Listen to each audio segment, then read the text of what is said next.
நம்ம மத்தியில் இருக்கிற தேவ சமூகத்துக்காக நாம் எல்லாரும் ஸ்தோத்திரம் பண்ணுவோம். අප මැදියේ තිබෙනා වූ දෙවියන් වහන්සේගේ අභිමුඛය උදෙසා අපි ස්තුති කරමු. For the glorious presence of God in our midst, let's all praise God.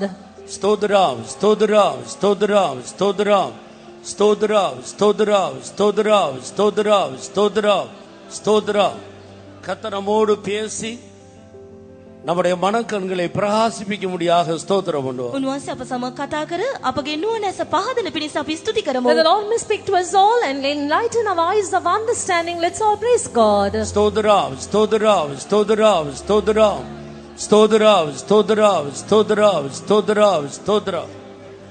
நம்முடைய தியானத்துக்காக நாம் எல்லாரும் நம்முடைய வேத புத்தகத்தை அப்போஸ்தலனாகிய பவுல் எபிரேயருக்கு எழுதின நிருபம் 13ஆம் அதிகாரம் 14 17 வசனம் வரைக்கும் வாசிக்கும்படியாக கேட்டுக்கொள்கிறேன். අපගේ මෙනෙහි කිරීම සඳහා ශුද්ධ ලියවිල්ල හරවා ශුද්ධ පවුල් විසින් රචනා කරන ලැබූ හේබ්‍රෝ පොතේ 13 වෙනි පරිච්ඡේදයේ 13 සිට 14 දක්වා කියවමු. For our meditation this morning, let us turn our holy scriptures to the epistle written by St. Paul to the Hebrews, chapter 13, and let's read from verse 13 to verse 17.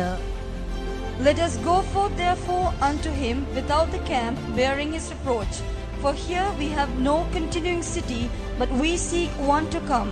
By him therefore let us offer the sacrifice of praise to God continually. That is the fruit of our lips, giving thanks to his name. But to do good and to communicate, forget not. For with such sacrifices God is well pleased. Obey them that have the rule over you, and submit yourselves, for they watch for your souls, as they that must give account, that they may do it with joy and not with grief, for that is unprofitable for you. ඉතින් අපි උන්වහන්සේගේ නින්දාව දරා ගනිමින් කඳුරෙන් පිටත උන්වහන්සේ වෙතට යමු. මක්නිසාද පවතින නුවරක් මෙහි අපට නැත. අප විසින් සොයන්නේ මතු පැමිණෙන නුවරය.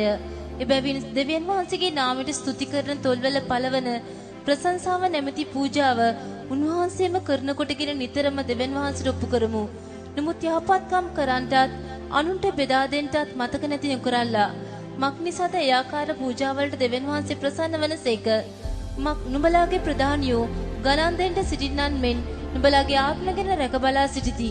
ඔවුන් සුසුම්ලමින් එසේ කළොත් නුඹලාට අලාභ වන බැවින් සුසුම්ලමින් නොව ප්‍රීතියෙන් එසේ කරන පිණිස ඔවුන්ට කීකරුව යටත් වෙයල්ලා. நிலையான நகரம் நமக்கு இங்கே இல்லை, வரப்போகிறதையே நாடி தேடுகிறோம். ஆகையால் அவருடைய நாமத்தை துதிக்கும் உதடுகளின் கனியாகிய ஸ்தோத்திர பலியை அவர் மூலமாய் எப்போதும் தேவனுக்கு செலுத்த கடவோம். அன்றியும் நன்மை செய்யவும் தான தர்மம் பண்ணவும் மறவாதிருங்கள். இப்படிப்பட்ட பலிகளின் மேல் தேவன் பிரியமாயிருக்கிறார். உங்களை நடத்துகிறவர்கள் உங்கள் ஆத்துமாக்களுக்காக உத்தரவாதம் பண்ணுகிறவர்களாய் விழித்திருக்கிறவர்களானபடியால் அவர்கள் துக்கத்தோடு அல்ல சந்தோஷத்தோடு அதை செய்யும்படி அவர்களுக்கு கீழ்ப்படிந்து அடங்குங்கள். அவர்கள் துக்கத்தோடு அப்படி செய்தால் அது உங்களுக்கு பிரயோஜனமாய் இருக்க மாட்டாதே. கர்த்தருக்கு ஸ்தோத்திரம். Praise be to God. இங்கே ஒரு நிலையான நகரத்தை குறித்தும் அது இனி வரப்போகிறது என்பதை குறித்தும் அதை பெற்றுக்கொள்ளும்படியாக நாம் எப்படி நம்மை ஆயத்தப்படுத்திக் கொள்ள வேண்டும் என்பதை குறித்தும் இந்த வேத வசனங்கள் நம்முடைய மனக்கண்களை பிரகாசிப்பிக்க கூடியதாக இருக்கிறது. පවතින නුවරක් පිළිබඳවත් එය මතු එන නුවරක් බවත් එය සොයා ගැනීම සඳහා අපව සූදානම් කර ගත යුත්තේ කෙලෙසද කියාත් මෙන්න මේ ශුද්ධ ලියවිලි පාඨය අපගේ නුවණැස පහදනවා ඇත. Even according to these verses we read just now, we see that our eyes of understanding will be enlightened pertaining to this matter, that we are waiting for, we don't have a continuing city, but that we seek one to come, and as to how we should prepare ourselves in order to inherit this city. நிலையான நகரம் நமக்கு இங்கே இல்லை என்று இங்கே அருமையான தேவனுடைய ஊழியக்காரர் தன்னுடைய ஜனங்களை பார்த்து இவ்விதமாக சொல்லுகிறார். ප්‍රේමණීය දේව සේවක තන ස්වකීය සෙනග අමතමින් මෙහි පවතින නුවරක් අපට නැතයි කියා ඇත.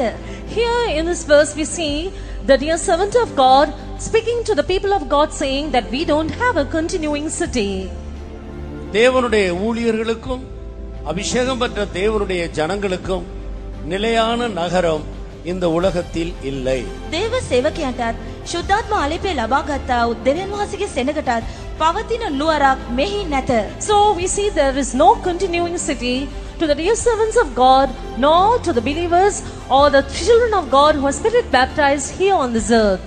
நாம் இந்த பூமியிலே அந்நியரும் பரதேசிகளுமாக இருக்கிறோம். මෙම පොළවේ අපි ආගන්තුකයන් සහ විදේශිකයන් වශයෙන් දකිනු ලබනවා. We are only strangers and foreigners here in this world. இந்த காரியங்களை எப்போதும் நம்முடைய மனதில் நாம் வைத்துக் கொள்ள வேண்டும். මෙම කරුණු කාරණා නිරතුරුව අපගේ මනසේ අප තැන්පත් කරගෙන තබා ගත යුතුයි. We ought to keep these points in our mind at all times. இந்த பூமியில் இருக்கிற காலமெல்லாம் நான் இந்த பூமியிலே அந்நியனும் பரதேசியுமாக இருக்கிறேன் என்றதான ஒரு அறிவோடுதான் தேவனுடைய பிள்ளைகளாகிய நாம் ஜீவிக்க வேண்டும். මේ පොළවේ අප ගත කරන මුළු ජීවිත කාලය පුරාම අප වනාහි මේ පොළවේ ආගන්තුකයන් සහ විදේශිකයන්ව සිටින බව මතකයේ රඳවා ගනිමින් ඒ දැනුම ඇතුව දේව දරුවන් ජීවත් විය යුතුයි. So as God's children, all of us need to live with this understanding and the thought, and also with this knowledge that we are only strangers and foreigners here in this world. நிலையான நகரத்தை குறித்தும்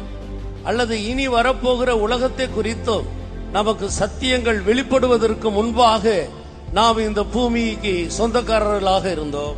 පවතින නුවරක් පිළිබඳවත් මතු පැමිණෙන නුවර පිළිබඳවත් දැනගන්ම ලබා ගැනීමට පෙර ආතුව අපි මේ පොළවට අයිතුවන් වශයෙන් ජීවත් වුණා. As long as we were able to receive that knowledge about the city that is to come, or that eternal city, we lived as people who belong to this world. நாம் இந்த உலகத்தை நேசித்தோம், உலகம் நம்மை நேசித்தது. මේ ලෝකයට අපි ප්‍රේම කළා, පෙරලා ලෝකය අපට ප්‍රේම කළා. We loved the world and vice versa, the world loved us. அந்நாளிலே நம்முடைய கண்கள் மனக்கண்கள் குருடாக இருந்தது. එකාලේදී අපගේ නුවණැස අඳුරුව අන්ධව තිබුණා. And our eyes of understanding were blinded in those days. பரலோகத்தை பற்றியும் நம்முடைய அருமையான தேவனை குறித்தும் நமக்கு அறிவில்லாமல் இருந்தது. ස්වර්ග රාජ්‍ය පිළිබඳවත් අපගේ ආදරණීය දෙවිඳුන් පිළිබඳවත් දැනුමක් නොමැතිව අප සිටියා. We did not have any knowledge about the God in heaven, nor about that eternal kingdom of God. பிரபஞ்சத்தின் தேவனாகிய பிசாசானவன் நம்முடைய கண்களை குருடாக்கி வைத்திருந்தான். මේ අන්ධකාරයේ ලෝක මුලාදෑනිය අධිපතිය වන යක්ෂයා අපගේ නුවණැස අඳුරු කර තබා තිබුණා. And the devil, who is the prince of this world, had kept our eyes of understanding blind. இப்பொழுதோ கர்த்தராகிய இயேசு கிறிஸ்துவுடைய பெரிதான இரக்கத்தினால் நம்முடைய கண்கள் திறக்கப்பட்டிருக்கிறது.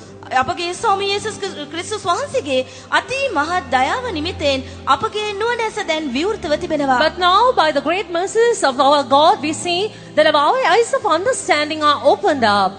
கண் திறக்கப்பட்ட தேவனுடைய ஊழியர்களுக்கும் தேவனுடைய ஜனங்களுக்கும் நிலையான நகரம் இந்த பூமியில் இல்லை என்பதை நாம் உறுதிப்படுத்திக் கொள்ள வேண்டும். දැස් විවරු දේව සේවකයන්ට සහ ආලිප්‍ය ලැබූ දේව දරුවන්ට අපි මේ ලෝකයේ උරුමකාරයන් මෙහි පවතින නුවරක් අපට නැත කියනා වූ දැනුම ඇතුව සිටිය යුතුයි. So all the children of God whose eyes of understanding are open, who are spirit baptized, ought to remember one thing in their mind, that we don't have a lasting city, that we don't have a continuing city here in this world. கண் திறக்கப்பட்ட தேவனுடைய பிள்ளைகளுடைய பேச்சு வார்த்தைகள் எல்லாமே இனி வரும் உலகத்தை குறித்ததாகவே காணப்பட வேண்டும். ඇස් විවර වූ දේව දරුවන්ගේ කතා බහ යනාදී සියල්ලම මතුවෙනා වූ නුවර පිළිබඳ විය යුතුයි. And the walk and the speech and the conduct of the people of God, whose eyes of understanding are open, it should be all pertaining to the city that is to come. பரிசுத்த பவுல் தீமோத்தேயுவுக்கு எழுதும்போது போதும் என்ற மனதுடனே கூடிய தேவ பக்தியை மிகுந்த ஆதாயம் என்று எழுதுகிறார். ශුද්ධ පවල්තුමා තිමෝතිට ලියු අවස්ථාවේදී ලත්පමණින් සතුටු වීම සමග භක්තිවන්තකම මහත් ලාභයක් මෙයයි ලියා ඇත. We read about this, what St. Paul writes to Timothy. He says, godliness with contentment is a great gain. உண்ணவும் உடுக்கவும் இருந்தால் அதுவே போதும் என்று இருக்க கடவோம். අදින්න ඇඳුම්ද කන්න කෑමද තිබෙන්නේ නම් එයම සෑහේ කියා තෘප්තිමත්වමු. If we have got the food to eat, and if we are able to drink, have some drink to drink, that should be more than enough. We should be satisfied with it. அதற்கு மிஞ்சி இந்த பூமியில் நமக்கு வேண்டும் என்று நாம் விரும்பி சேர்க்க கூடாது என்பதுதான் அதனுடைய பொருள்.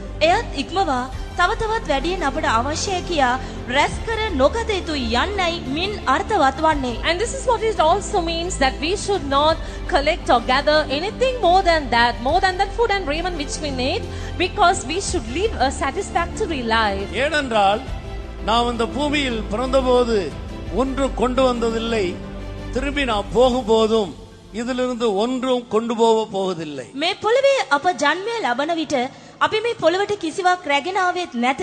පොළව හැර යන අවස්ථාවේදී මින් කිසිම දෙයක් නැවත ගෙන යන්නේත් නැත. The reason is when we were born in this world, we brought nothing into this world, and it is also very certain that we will carry nothing out when we shall leave this world. ஊத்ஸ் தேசத்தில் ஒரு பெரிய ஐஸ்வர்யவானாக ஜீவித்த ஒரு மனிதன் தான் யோபு. ඌර් දේශයේ ධන කුයරෙක් වශයෙන් ජීවත් වූ උතුම් මිනිසෙකි ආබ්‍රහම්. We read that Job was the most wealthy man who lived in the land called Uz. தனக்கு இருந்த ஐஸ்வர்யங்கள் எல்லாம் அவனை விட்டு பறிக்கப்படுகிற சோதனை நேரம் வந்தபோது யோபு சொன்ன வார்த்தையை கவனித்து பாருங்கள். நான் நிர்வாணியாய் வந்தேன், மறுபடியும் நிர்வாணியாய் அவ்விடத்துக்கு திரும்புகிறேன் என்று சொன்னார். ඌෂ් දේශයේ සිටියා යෝබ් පරීක්ෂා මොහොතේ පැවසිය කුමක්ද? මම මෞඛ්‍යයෙන් නග්නව පැමිණීමේ නැවත හැරී යන විට මම එලෙසින්ම නැවත යමි යනුවෙන් සඳහන් කළේය. And these are the words he confessed at the time, though he was a man, a wealthy man who lived in the land of Uz. And he says, naked I came out of my mother's womb, and naked shall I return thither. இந்த பூமியில் அந்நியரும் பரதேசியிலுமாக ஜீவிக்கிறதான நாம் ஐஸ்வர்யவான்கள் ஆக வேண்டும் என்று விரும்பக்கூடாது. ආගන්තුකයන් සහ විදේශිකයන්ව මේ පොළවේ ජීවත් වෙන අප කිසි විටකත් ධනවතුන් වන්නට ආශා නොවිය යුතුයි. So therefore we who are living as strangers and foreigners in this world, we should never ever have the desire to become rich and wealthy in this world. ஒருவேளை நம்முடைய பெற்றோர்கள் நமக்கு நிறைய ஐஸ்வர்யங்களை சேர்த்து வைத்துவிட்டு போயிருந்தாலும் அந்த ஐஸ்வர்யங்களின் மேல் நம்முடைய சிந்தையை வைத்து அதை நம்பி ஜீவிக்க கூடாது. ඇතැම් විට අපගේ මව්පියන් අපට බොහෝ ධන සම්පත් වස්තුන් රැස් කර ගියද අප කිසි විටකත් අපගේ අවධානය සහ අපගේ දෙනෙත් ඒ කෙරෙහි නොතැබිය යුතුයි. Perhaps our parents would have collected or stored up a lot of riches and possessions for us, but we should never rely on those possessions and riches that are laid in store for us.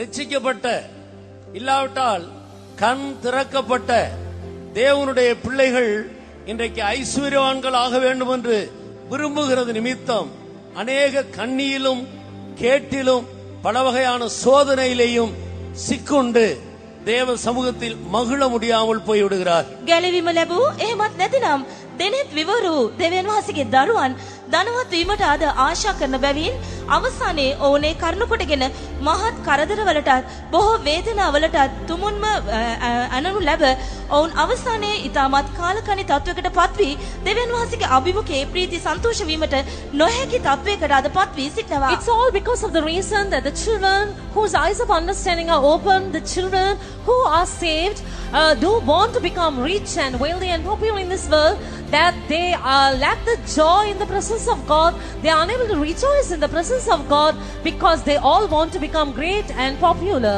உங்கள் இருதயங்கள் லௌகீக கவலைகளினாலும் பெருந்தண்டியினாலும் வெறியினாலும் பாரமடையாதபடி எச்சரிக்கையாயிருங்கள் என்று ஆண்டவர் தம்மால் அழைக்கப்பட்டவர்களை பார்த்து சொன்னார்.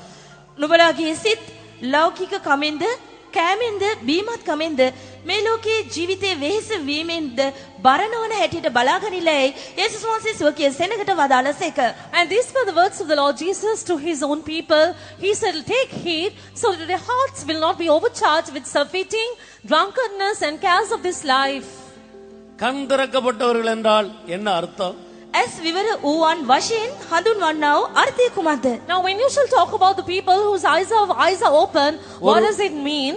ஒருவன் மறுபடியும் பிறவாவிட்டால் தேவனுடைய ராஜ்யத்தை காண மாட்டான். කෙනෙකු නැවත උත්පාදය ලබාගත්තේ නැතිනම් ඔහු දෙවියන් වහන්සේගේ රාජ්‍ය දකින්නේ නැත. If a man will not be born again, he will not be able to see the kingdom of God. எனவே ரட்சிக்கப்பட்ட தேவனுடைய ஜனங்கள் பரலோக ராஜ்யத்தை காணக்கூடியதான மனக்கண்கள் திறக்கப்பட்டவர்களாக இருக்கிறார். ගැලවීම ලැබූ දේවදරුවන් දෙවියන් වහන්සේගේ රාජ්‍ය ආත්මික දෙනිතින් දකිට පුළුවන් අය වශයෙන් සිටිනවා. So therefore the children of God who saved, they are able to see the kingdom of God with their spiritual eyes. ஒரு மனிதன் பெரிய ஐஸ்வர்யவானாக இருக்கலாம், நன்றாக படித்த ஒரு கல்விமானாக இருக்கலாம், அல்லது ஒரு பெரிய அரசியல்வாதியாக இருக்கலாம். அவன் ரட்சிக்கப்படாமல் இருந்தால் அவன் கண் குருடானவனே. මනුෂ්‍යෙක් ඊටමත් ධනවත් ඉතාමත් උගත් අධ්‍යාපනයලත් ඉතාම ප්‍රබල දේශපාලනඥයෙක් විය හැකි. එසේ නමුත් ඔහු ගැලවීම ලබා නැතිනම් ඔහුගේ ඇස් අන්ධව තිබෙන වගයි. Let's say a person who's great and wealthy, he could be a very popular politician, or he could be such a great and highly educated man, but if his eyes of understanding are not open, he is in a very miserable state. இந்த பூமியில் இருக்கிற எல்லாவற்றையும் காணக்கூடியதான அறிந்து கொள்ளக்கூடிய கண்கள் அவர்களுக்கு இருக்கிறது. ஆனால் பரலோகத்தை பற்றி அறிந்து கொள்ளக்கூடிய கண்கள் அவர்களுக்கு இல்லை. அது குருடாக இருக்கிறது. මේ ලෝකයේ තිබෙනව සියලු දේ දකින්න දැනගන්න ඔවුන්ගේ ඇස් විවෘතව තිබෙනවා. නමුත් ස්වර්ග ලෝකයේ තිබෙන දේවල් දැනගන්න දකින්න ඔවුන්ට නොහැකිව තිබෙනවා. මන්ද ඔවුන්ගේ දෙනෙත් අන්ධව තිබෙන නිසා. Their eyes are open to all the things in this world. They do have the knowledge of everything that is happening in this world, but their eyes are blind, and that is the reason they are unable to see or have the knowledge of the things that are in heaven. ஆனபடியினால்தான் சுவிசேஷத்தின் மூலம் மனிதர்களுடைய கண்களை திறக்கும்படியாக தேவன் தம்முடைய ஊழியர்களை எழுப்பி அனுப்புகிறார். සුභාරංචිය කරනකොටගෙන මිනිසාගේ දෙනෙත් විවෘත කරන පිණිස ස්වාමීන් වහන්සේ සෝකිය දේව සේවකයන් යවනු ලබන්නේ මේ නිසාය. And it is for this very purpose that the Lord sends forth his servants, in order that through the gospel the eyes of understanding of the people may be opened. சுவிசேஷம்தான் குருடாக இருக்கிற ஒரு மனிதனுடைய கண்களை திறக்கிறது. අන්ධව සිටිනා මිනිසෙකුගේ දෙනෙත් විවෘත කරනුවේ සුභාරංචියයි. So it is the gospel that opens the eyes of the people who are blind. எனவே கண் திறக்கப்பட்ட அல்லது ரட்சிக்கப்பட்ட தேவனுடைய பிள்ளைகள் கண் குருடா இருக்கிற உலக ஜனங்களோடு தங்களை ஒப்பிட்டு பார்த்து அதற்கு ஏற்ற விதத்தில் நாம் ஜீவிக்க வேண்டும் என்று ஒருபோதும் விரும்பக்கூடாது. දැස් විවර කරනු ලැබූ නැතිනම් ගැලවීම ලැබූ දේවදරුවන් ඇස් අන්ධව සිටිනා ලෝකයේ සෙනග සමග තමන්ගේ ජීවිතය සසඳා බලා ඒ අනුකූලව තමන් ජීවත් විය යුතුයි යන්න කිසි විටකත් නොසිතිය යුතුයි. So the people of God whose eyes of understanding are open, or the children who are saved, they should never compare themselves to the people of this world, and they must never be wanting to live like the way the people of this world do live.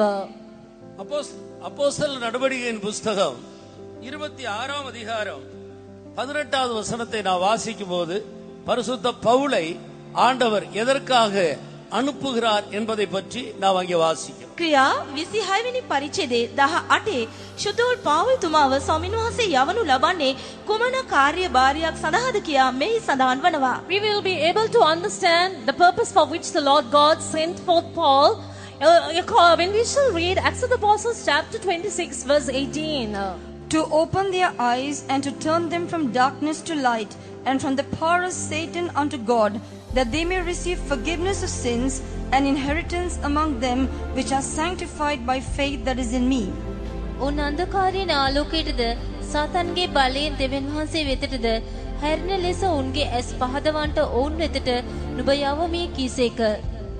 அவர்கள் என்னை பற்றி விசுவாசத்தினாலே பாவ மன்னிப்பையும் பரிசுத்தமாக்கப்பட்டவர்களுக்குரிய சுதந்திரத்தையும் பெற்றுக்கொள்ளும்படியாக அவர்கள் இருளை விட்டு ஒளியினிடத்திற்கும் சாத்தானுடைய அதிகாரத்தை விட்டு தேவனிடத்திற்கும் திரும்பும்படிக்கு நீ அவர்களுடைய கண்களை திறக்கும் பொருட்டு இப்பொழுது உன்னை அவர்களிடத்துக்கு அனுப்புகிறேன் என்றார். நீ அவர்களுடைய கண்களை திறக்கும் பொருட்டு இப்பொழுது நான் அவர்களிடத்திற்கு உன்னை அனுப்புகிறேன் என்றார். ඔවුන්ගේ ඇස් පහදවන්ට ඔවුන් වෙතට නුඹ යවමි කීසේක.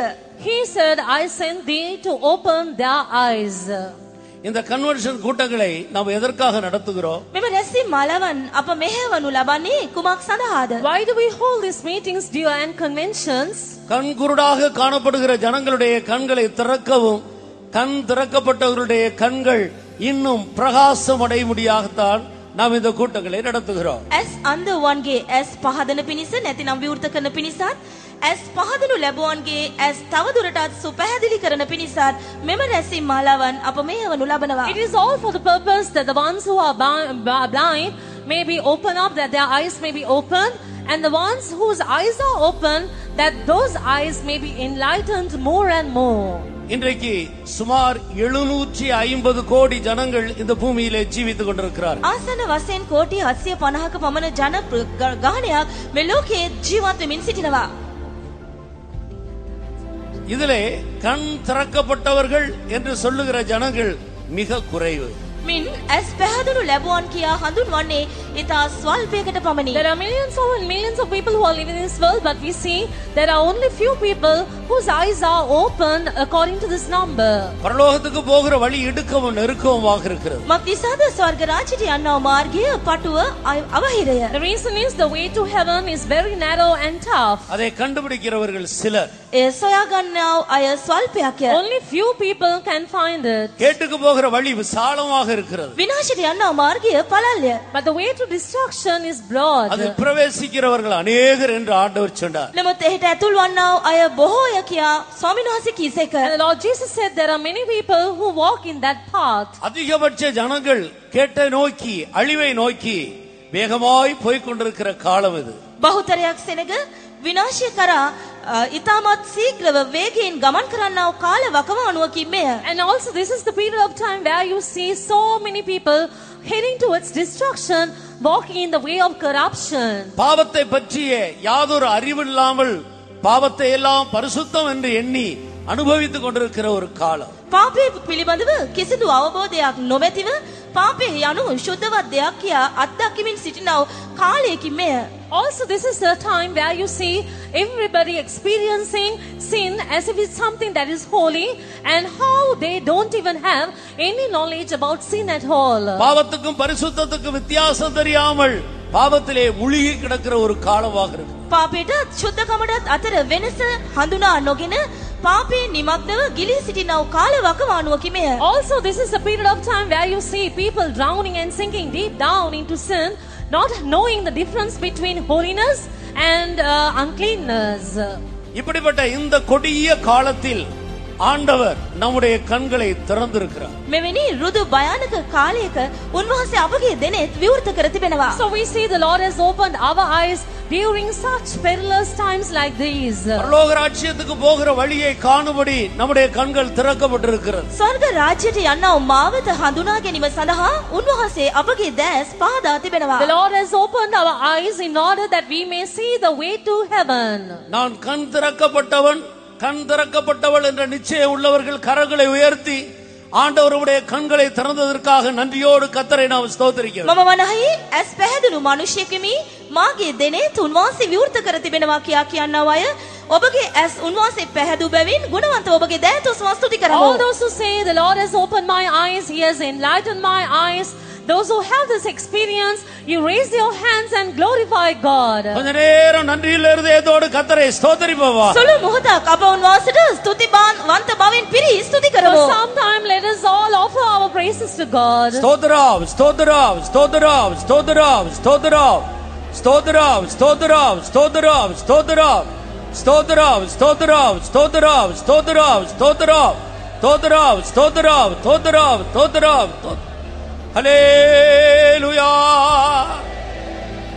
ஆம், நாம் கண் திறக்கப்பட்ட தேவ ஜனமாக இருக்கிறோம். ඔව් අප ඇස් විවෘත වුණා දෙවියන් වහන්සේගේ සෙනගව සිටිනවා. Yes, we are people whose eyes are opened. இன்னும் அதிகமாய் நம்முடைய பரிசுத்த தேவனையும் பரலோகத்தையும் அறிகிற அறிவிலே வளர்ந்து நம்முடைய மனக்கண்கள் இன்னும் அதிகமாய் பிரகாசம் அடையும்படி நாம் அதற்கு இடம் கொடுக்க வேண்டும். තවත් වැඩි වශයෙන් අපගේ ස්වර්ගීය පියාණන් වහන්සේ සහ ස්වර්ග රාජ්‍ය පිළිබඳව දැනගැන්මෙන් අධික වන පිණිස එනම් අපගේ ඇස් තව දුරටත් සුපැහැදිලි වන පිණිස ඒ සඳහා අප උන්වහන්සේට ඉඩ ප්‍රස්ථා ලබා දිය යුතුයි. And we must give room and chance for the Lord to open our eyes of understanding and enlighten our eyes of understanding more and more, to know and have the knowledge about the kingdom of God and the things pertaining to God's kingdom.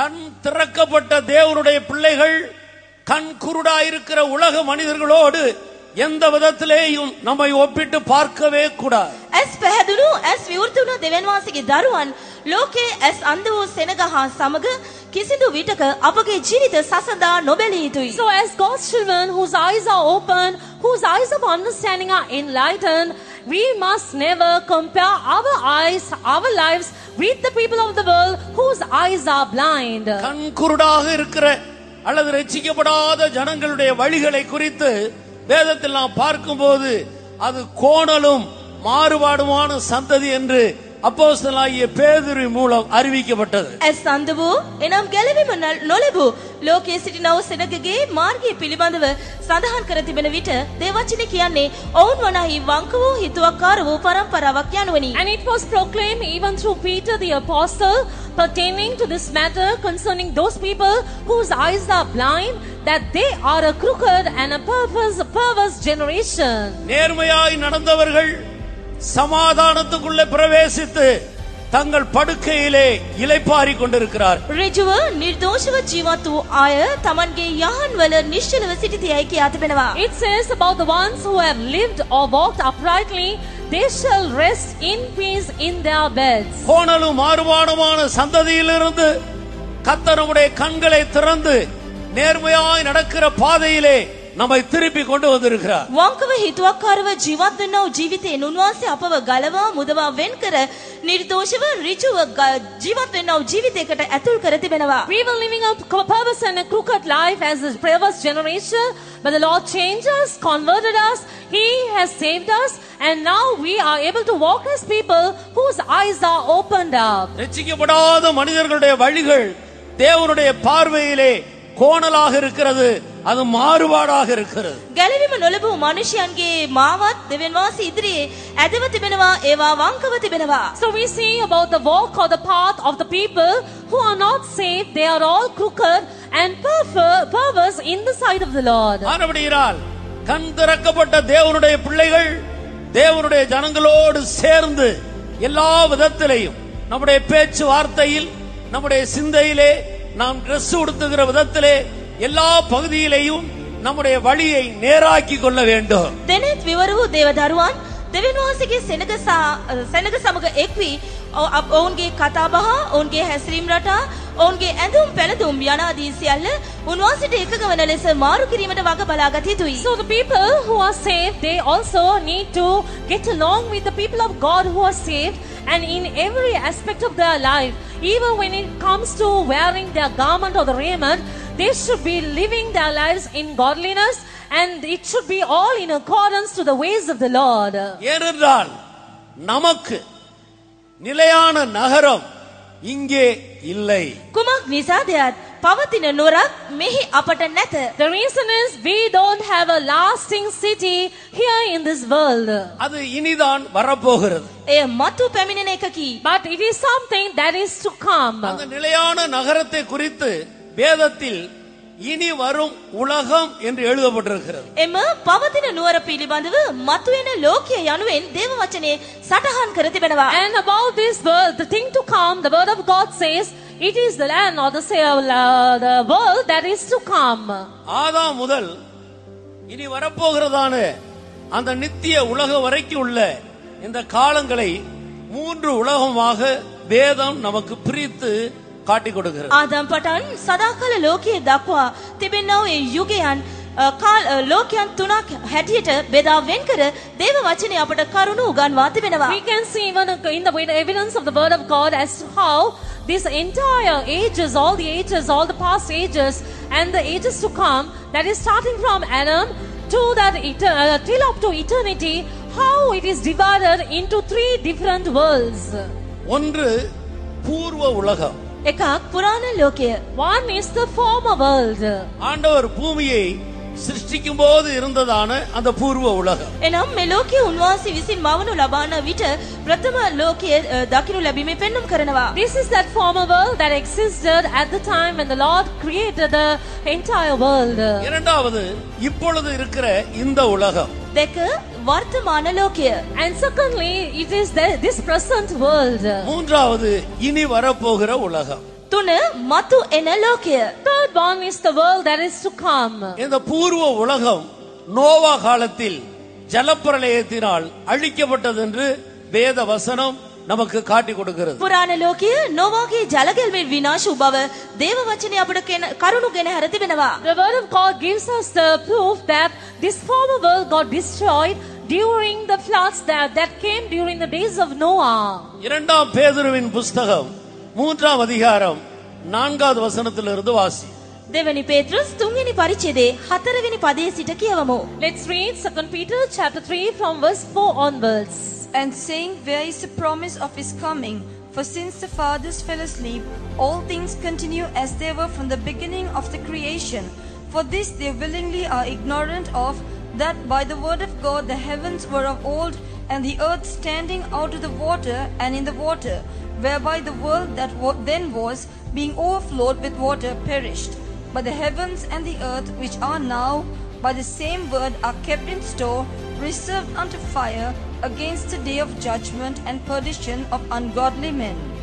බීවරුන් සැතපුණු පසු මැවීමේ පටන්ගැන්මේ සිට සියලු දේ තිබුණක් මෙන් පවතින බැවින් උන්වහන්සේගේ ඊමේ පොරොන්දුව කොතැනීදැයි සරදම් කරමින් කියන්නා වූ කවටකම් කරන්නෝ පැමිණෙන්නෝයි පළමු කොට දැනගනිල්ලා.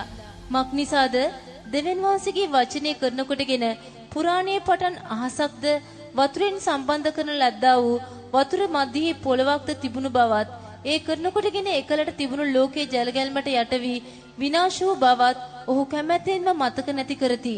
නමුත් දැන් පවතින අහසද පොළවද එම වචනෙන් විනිශ්චයත් අභක්තිකයන්ගේ විනාශයත් දක්වා දවස දක්වා ඉතුරු කරනු ලැබ ගින්නෙන් දැවීමට තබා තිබේ. நமக்கு 2 சாட்சியிலும் அதிக நேரம் போய்விட்டது. நேரம் நமக்கு மிகவும் குறைவாக இருக்கிறபடியினால் தமிழ் ஒன்றில் மட்டும் வாசிகள், மற்றவர்கள் எல்லாம் அந்தந்த பாஷையில வசனத்தை எடுத்து நீங்கள் விளையிக் கொள்ளுங்கள். සාක්ෂිවලදී අපගේ කාලේ වැඩි වශයෙන් ගෙවි ගියා. කාලේ ලුහුඬුයි. මේ නිසා අනිකුත් භාෂාවල දමිළ බසින් පමණක් කියවන්න. අනිකුත් භාෂාය ඔබගේ බයිබලයේ ඔබම කියවා බලන්න. Because the time is not sufficient, let's read the Bible only in Tamil, and the others can look at your Bible according to your languages. இப்பொழுது 4வது வசனத்திலிருந்து தமிழ்ல வாசி. அவர் வருவார் என்று சொல்லுகிற வாக்குத்தத்தம் எங்கே? பிதாக்கள் நித்திரையடைந்த பின்பு சகலமும் சிருஷ்டிப்பின் தோற்ற முதல் இருந்த விதமாய் இருக்கிறதே என்று சொல்லுவார்கள். பூர்வ காலத்தில் தேவனுடைய வார்த்தையினாலே வானங்களும் ஜலத்தினின்று தோன்றி ஜலத்திலே நிலை கொண்டிருக்கிற பூமி உண்டாயினம் என்பதையும், அப்பொழுது இருந்த உலகம் ஜலப்பிரளயத்தினாலே அழிந்தது என்பதையும் மனதார அறியாமல் இருக்கிறார்கள். அப்பொழுது இருந்த உலகம் ஜலப்பிரளயத்தினால் அழிந்தது என்பதை මනදාර අරියාමල இருக்கிறார்கள். එකලට තිබුණු ලෝකය ජලගැල්මට යට වී විනාශ වූ බවත් ඔහු කැමැත්තෙන්ම මතක නැති කරති. They don't have the knowledge that completely forgotten willingly that world got destroyed completely by floods. எனவே அந்த பூர்வ உலகம் என்று சொல்லுகிற அந்த உலகம் ஜலப்பிரளயத்தினால் அழிக்கப்பட்டு போயிற்று. පුරාණ ලෝකය වශයෙන් හඳුන්වූ එවකට ලෝකය ජලගැල්මෙන් විනාශයට පත්විය. So we see that all world, that all earth got destroyed completely by the floods. இங்கே உலகம் என்று சொல்லுகிறதை வெறும் மண் நிறைந்த அந்த பூமியாக நாம் எடுத்துக்கொள்ள கூடாது. ලෝකය කියා කියන විට පසින් පිරුණු භූමිය පමණක් බවට අප සිතා නොගත යුතුයි. Now when you talk about this earth, you must not simply think that it is that thing which has got which consists of the soil and that is all. பூர்வ காலத்தில் ஜீவித்த மனிதர்களுடைய கிரியைகளை குறித்து தான் பூர்வ உலகம் என்று சொல்லப்படுகிறது. පුරාණ කාලේ ජීවත් වූ මිනිසුන්ගේ ක්‍රියාවන් පිළිබඳවයි ඔවුන්ගේ තත්ත්වය පිළිබඳවයි පුරාණ ලෝකය යනුවෙන් හඳුන්වන්නේ. It is with regard to all the attributes and the characteristics of the people who lived in that old world that this world also became to be known as the old world.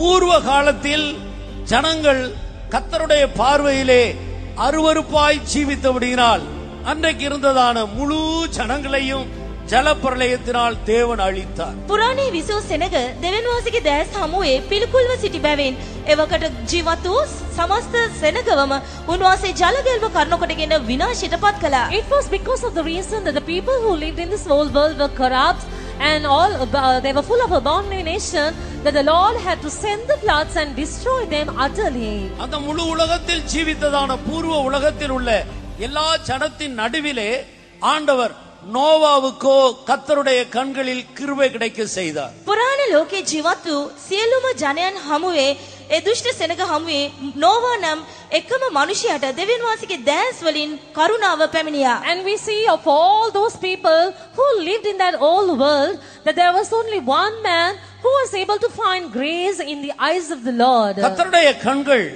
நீதிமான்கள் மேல் நோக்கமாக இருக்கிறது. කුමක් නිසාද? දෙවියන් වහන්සේගේ දෙනේ ධර්මිෂ්ඨයන් කෙරෙහි යොමු වී තිබේ. The eyes of the Lord are ever upon the righteous. பூர்வ உலகத்திலே எல்லா ஜனத்தின் நடுவிலே தேவனுக்கு பயந்து நீதிமானாய் ஜீவித்த அந்த நோவாவின் குடும்பத்தை கர்த்தர் பாதுகாத்தார். පුරාණ ලෝකයේ පිළිකුල් කිලුටු ජීවිත ගත කළා මුළු ජන සමූහය හමුවේ නෝවා නම් මනුෂ්‍යවුන් වාසේ තෝරාගත්තා. So we see that the Lord preserved Noah and his family among all those people who were corrupt and full of abominations during that time. அப்பொழுது இருந்த உலகம் இவ்விதமாய் அழிக்கப்பட்டது. එදා තිබූ ලෝකය මේ අයුරින් විනාශ කරනු ලැබුවා. So the world that existed at that time got destroyed in this manner. பிறகு முழு உலகத்துக்கும் நோவாவும் அவருடைய குடும்பத்தாருமே அதிகாரிகளாக இருந்தார். සමස්ත ලෝකයටම නෝවා සහ ඔහුගේ පුත්‍රයන් අධිපතීන් වශයෙන් දකිනු ලැබුවා. And thereafter, after the floods, we see that Noah and his sons were seen as rulers over this world. அதன் பிறகு அந்த சந்ததி பழுகி பெருகி பூமியை நிரப்பிக் கொண்டு வருகிறது. ඉනනතුරු එම වංශය වැඩි වී බෝ වී වර්ධනය වී පොළව උන් පැතිරෙන්න පටන් ගත්තා. And also we see gradually that those people, that family got increased, multiplied, and they began to spread all over the world. இன்றைக்கு ஏறக்குறைய மறுபடியுமாக இந்த முழு உலகமும் ஜனங்களால் நிறைந்து காணப்படுகிறது. නැවත වතාවක් මේ මුළු ලෝකයේම ජනාකීර්ණ වී ජනග්‍රහණයෙන් පිරී පවතිනවා. So we see as to how this number has increased so much, and we see the world overflowing with people in this here on this earth. இப்பொழுது இருக்கிற இந்த உலகம் இல்லாவிட்டால் இன்றைக்கு இருக்கிற ஜனங்களுடைய கிரியைகள் எப்படி இருக்கிறது, இந்த உலகத்தில் உள்ள இந்த ஜனத்துக்கு என்ன சம்பவிக்க போகிறது என்பதை குறித்து வேதம் தெளிவாக முன்னறிவிப்பாக நமக்கு அறிவித்திருக்கிறது.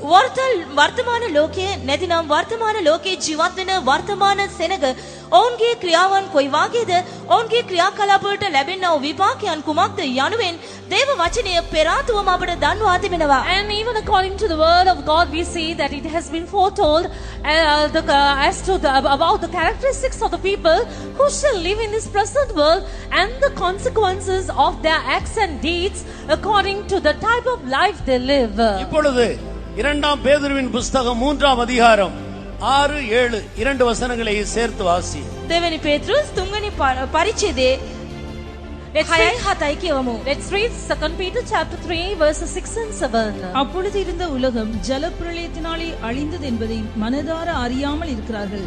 இப்பொழுது இருக்கிற வானங்களும் பூமியும் அந்த வார்த்தையினாலேயே அக்கினிக்கு இரையாக்க வைக்கப்பட்டு தேவ பக்தி இல்லாதவர்கள் நியாயம் தீர்க்கப்பட்டு அழிந்து போகும் நாள் வரைக்கும் காக்கப்பட்டிருக்கிறது.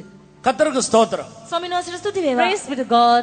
வசனங்களை சொல்லும்போது தயவு செய்து ஒவ்வொருவரும் உங்களுடைய பாஷையிலே அந்த வசனத்தை எடுத்து விளங்கிக் கொள்ளுங்கள். ශුද්ධ ලිපිණි පාත සඳහන් කරන අවස්ථාවේදී ඔබ එකිනෙකා ඔබගේ භාෂාවෙන් ඔබගේ බයිබලය කියවා ගන්න. When we shall mention the verses, please turn over to your scriptures and try to read those verses on your own in your own language. Noah காலத்திலே 120 வருடங்கள் நோவா மழை வரப்போகிறது, ஜலப்பிரளயத்தினால் இந்த உலகம் அழிக்கப்பட போகிறது என்று எச்சரித்துக் கொண்டே வந்தார். ஜனங்கள் செவி சாய்க்கவில்லை. නෝවාගේ කාල පරිච්ඡේදයේ වසර 120ක් පමණ නෝවා වර්ෂාවක් පැමිණෙන බවත් මේ පොළව ජලගැල්ම පැමිණෙන බවත් ජලගැල්මෙන් විනාශයට පත්වන බවත් දේශනා කළද සෙනග ඔහුගේ අවවාදය පිළිගත්තේ නැත. During the days of Noah, we see that Noah went on telling the people, teaching them, warning them that there's going to be floods very soon. He did so for about 120 years, but we see that the people did not give heed at all to what he spoke or what he warned about. தேவன் நீடிய பொறுமையோடு இருந்தார், ஜனங்களோ செவி கொடுக்கவில்லை, மனம் திரும்பவில்லை. දෙවියන් වහන්සේ දිගු කල ඉවසීමෙන් පසු වූසේක එනමුත් සෙනග උන්වහන්සේට ඇහුම්කන් දුන්නේ නැත, කීකරු වූයේ නැත. The Lord was full of long suffering toward them, but the people did not obey him. They did not give heed to him at all. அக்கிரமம் நிறைவேறும் போது தேவன் ஜலப்பிரளயத்தினால் தேசத்தை அழித்தார். අයිතුකම පූර්ණ වූ කල උන්වහන්සේ ජලගැල්ම එවා දේශීය ලෝකය විනාශ කළසේක. When the fullness of the iniquity came about, we see the Lord sent forth the floods and destroyed them utterly. இப்பொழுது இருக்கிற இந்த உலகம், இந்த ஜனக்கூட்டங்களுக்கு என்ன சம்பவிக்க போகிறது? වත්මන් ලෝකයට වර්තමානයේ ජීවත් වෙන සෙනගට සිදුවන්ට යන්නේ කුමක්ද? So what is that thing which is going to take place to this present world, to all those people who are living in this present world? இனி ஜலப்பிரளயம் வந்து இந்த உலகத்தை அழிக்காது. යලිත් වතාවක් ජලගැල්මක් පැමිණ මේ ලෝකය විනාශ කරන්නේ නැත. It is not going to be another flood which is going to destroy this world. இன்றைக்கு இருக்கிற அந்த முழு உலகமும் அக்கினிக்கு இரையாக வைக்கப்பட்டிருக்கிறது. இது வெந்து உருகி போகிறது. අද පවතින ලෝකය ගින්නට ගොදුරක් වශයෙන් තබා තිබෙනවා. මෙය දැවි උණු වී නාස්ති වන්නට යනවා. This present world is reserved for fire, and it shall burn and melt and get dissolved, and this is how it is going to get destroyed. அன்றைக்கு நோவா எச்சரித்தது போல இன்றைக்கு நாங்கள் கர்த்தருடைய நாமத்தில் எச்சரிக்கிறோம். එදින නෝවා අවවාද කළාසේම අද දේව සේවකයන් ඔබට අවවාද කරමින් සිටිනවා. Just like how Noah exhorted the people on that day, we exhort you and warn you about these things in the name of our God. இதை குறித்து வேதம் நமக்கு தெளிவாக பல இடங்களிலேயும் எடுத்து விளம்புகிறது. මේ පිළිබඳව දෙවියන් වහන්සේ විවිධ ස්ථානවල අපට පැහැදිලිව ගෙන හර දක්වා තිබෙනවා. And the word of God talks about this matter in so many places.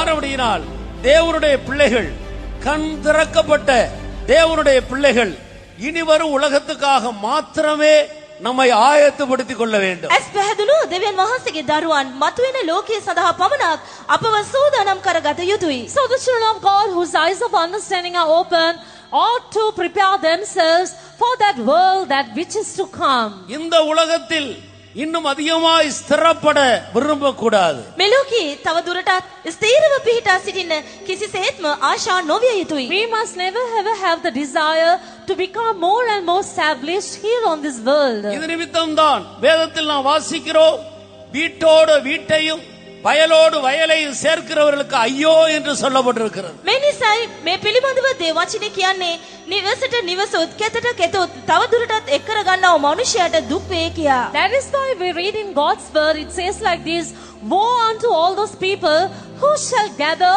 house out after house and collect field after field. இன்றைக்கு ஒரு வீட்டில திருப்தியா இருக்கக்கூடிய மனது அநேகருக்கு இல்லை. එක නිවසකින් පමණක් තෘප්තිමත් සෑහීමට පත්ව සිටීමට අද බොහෝ දෙනා කැමති නැත. Today many people don't want to live a contented life having just one house. ஒருவன் ஒண்டிக்காரனாக இருக்கிறான், அவனுக்கு உடனாளியும் இல்லை, கடனாளியும் இல்லை, பிள்ளைகளும் இல்லை, அவன் படுகிற பிரயாசத்துக்கு அளவே இல்லை என்று பிரசங்கியில படிக்கிறோம். We read in the book of Ecclesiastes a verse like this: there's a person who's all alone, he has no partner, no creditor, nobody to help him, and at the same time we don't see another person coming in support to help him at all. එක් හුදකලා මනුෂ්‍යෙක් තිබෙන බවත් ඔහුට කිසිම සරණක් නැති බවත් ඔහුට උපකාර කරන්න කිසිවෙකු නැති බවත් තවත් මනුෂ්‍යෙක් ඔහුට උපකාර කිරීමට නොපෙමිණෙන බවත් අප දේශනාකාරයා පොතේ කියවා බලනවා. பிள்ளைகள் இல்லை, ஆனாலும் அவர்கள் படுகிற பிரயாசத்துக்கு அளவே இல்லை. ඔහුට දරුවන් නැත, නමුත් ඔවුන් වීරිය කරන්නව ඔවුන් දරන්නව වෙහෙසි කිසිම නිමාවක් නැත. He has no children, but there is no measure also to all the labor that he labors. கர்த்தருக்கு ஸ்தோத்திரம். ස්වාමීන් වහන්සේට ස්තුතිය Praise වේවා. be to God. ஆனபடியினால் இனிவரும் உலகத்துக்காகவே நம்முடைய முழு கவனத்தையும் நாம் திருப்ப வேண்டியவர்களாக இருக்கிறோம். මතුවෙන ලෝකයේ සඳහා අපගේ සම්පූර්ණ අවධානය අප යොමු කළ යුතුයි. So we need to cast all our consideration on the world that which is to come. வெகு சீக்கிரமாய் இனிவரும் உலகத்தை நாம் சந்திக்க போகிறோம். ඉතාමත් ඉක්මනට මතුවෙන ලෝකය අප සම්මුඛ වන්නට යනවා. And very soon we are going to face that world which is to come. அந்த உலகத்தை ஆண்டவர் தூதர்களுக்கு கீழ்ப்படுத்தவில்லை. එම ලෝකයේ උන්වහන්සේ දේවදූතයන්ට යටත් කළේ නැත. The Lord did not bring that world under the angels. அந்த உலகம் கண் திறக்கப்பட்டு கண் பிரகாசிக்கப்பட்டு ஆண்டவரை முற்றிலும் பிரியப்படுத்தி ஜீவித்த பரிசுத்தவான்களுக்கு உரியது. එම ලෝකය ඇස් පැහැදුණු, ඇස් විවෘත කරනු ලැබූ, ඇස් ආලෝකමත් කරනු ලැබූ, ගැලවීම ලැබූ දෙවියන් වහන්සේ ප්‍රසන්න කරන්නා වූ උන්වහන්සේගේ දරුවන්ට හිමිය. And that world belongs to all the children of God whose eyes are open, whose eyes of understanding are enlightened, and who have been saved and who live a life pleasing to God. எபிரேயருக்கு எழுதின நிருபம் 2ஆம் அதிகாரம் 5வது வசனத்தை வாசி. හේබ්‍රු 2:5 පදය කියවමු. Let's read Hebrews chapter 2 verse 5. இனிவரும் உலகத்தை குறித்து பேசுகிறோமே, அதை அவர் தூதர்களுக்கு கீழ்ப்படுத்தவில்லை. இனிவரும் உலகத்தை குறித்து பேசுகிறோமே, அதை அவர் தூதர்களுக்கு கீழ்ப்படுத்தவில்லை. මතු ලෝකයක් ගැන කතා කරමුද?